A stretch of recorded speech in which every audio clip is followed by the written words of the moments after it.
All right, let's talk about one of the biggest, most common, and honestly, most expensive mistakes an investor can make. It's this obsession with breaking even. It feels so logical, it feels safe, but it's actually a trap that can keep your money stuck, sometimes for years. We're going to break down why that is and how to get out of it. I mean, come on, who hasn't said this? Or at least thought it, right? It's such a natural reaction when a stock you bought starts to drop. It even sounds kind of disciplined, like you're setting a rule to avoid locking in a loss. But what if that seemingly smart idea is actually the very thing setting you up for a much bigger problem? Here's the issue. That mindset, I'll sell when it gets back to my price, has nothing to do with the company's value today.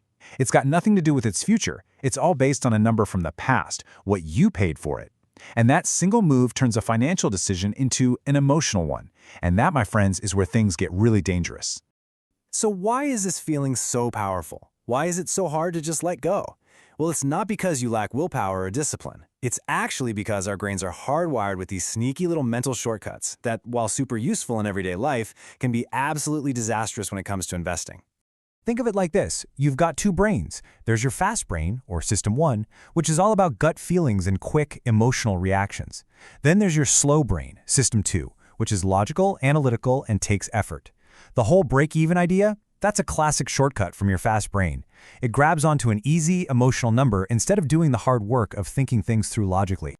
And this shortcut is powered by two main culprits, two psychological biases that work together like a tag team. You've got anchoring bias, which gets you totally fixated on that original price you paid. And then you've got the sunk cost fallacy, which makes it feel incredibly painful to walk away from something you've already put money into. Let's look at the first one, anchoring bias. This is when our brain latches onto the first piece of information it gets and refuses to let go.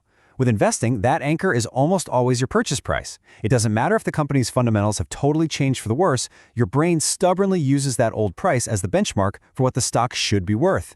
It's a completely irrelevant number now, but man, does it feel important. And then, just to make things worse, the sunk cost fallacy kicks in. This is that little voice in your head screaming, "But I've already put so much money into this thing." See, selling at a loss doesn't just feel like a financial loss. It feels like admitting you failed. It's accepting that all that money and hope you invested is just gone. So to avoid that awful feeling of regret, we just hold on, even if all logic says we shouldn't. Okay, so we get the psychology, but what's the actual damage? What's the real cost of waiting around for some old, irrelevant price target to come back? Well, it's not just a nagging feeling. The consequences can be devastating to your actual portfolio. Now, this is maybe the most important thing to get your head around. We always hear that the market always comes back. And yeah, historically, broad markets do recover. But an individual company is not the market. Its recovery is never guaranteed. A single company can absolutely go to zero and stay there. And here's the proof. I mean, look at this list. This is a graveyard of once great companies. Nortel was a monster on the stock market. Kodak was a household name.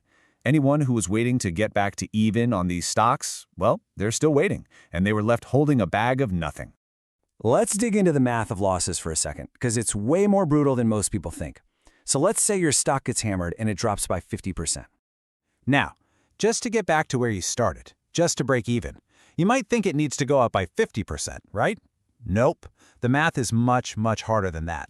That's right. It needs a 100% gain.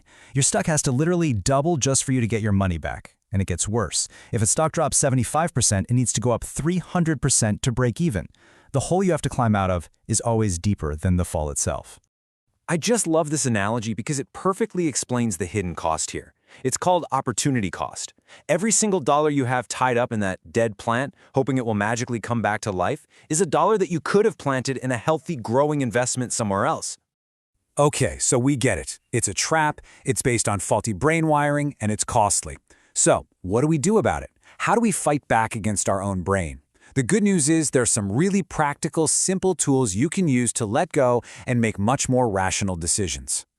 Here's a super clear, 4-step game plan you can use. It's designed to shift you away from making emotional decisions and toward a more disciplined, planned approach. The most powerful thing you can do is decide when you're going to sell before you even click the buy button. Seriously, figure out at what price your original idea is proven wrong and maybe even set a stop-loss order. By doing this, you're making the hard decision with a cool head, taking your future emotional self completely out of the equation. Now, if you're already stuck in a losing position, this is your get-out-of-jail-free card. Ask yourself this one simple question. Forget what you paid for it. Just forget it. Looking at the company right now, at its current price, with everything you know today, would you buy it? And here's the key. If your honest answer to that question is no, then you have your answer. The only thing keeping you in that stock is bias. It's that anchor to your old price and the fear of realizing a loss. That's your signal. It's time to move on. Ultimately, breaking this cycle isn't just about using a few tools. It's about a bigger shift in how you think about investing altogether. It's about training yourself to look forward to new opportunities, not backward at old prices. You've got to reframe what selling at a loss actually means. It is not an admission of failure. It's a strategic move. It's good business. You are actively protecting your money and freeing it up to go work for you somewhere better. It's a power move. You know, success in this game isn't about having a perfect track record. That's impossible. Nobody is right all the time. The truly successful investors, they're not the ones who never lose. They're the ones who are just really, really good at taking small losses before they become big ones. They know when to move on. And that's really what it all comes down to. That stock doesn't know you exist. It doesn't care what you paid for it, and it certainly doesn't owe you anything. So let go of that old, irrelevant price target. Stop looking in the rearview mirror. The real goal isn't to get back to even. The real goal is to move forward.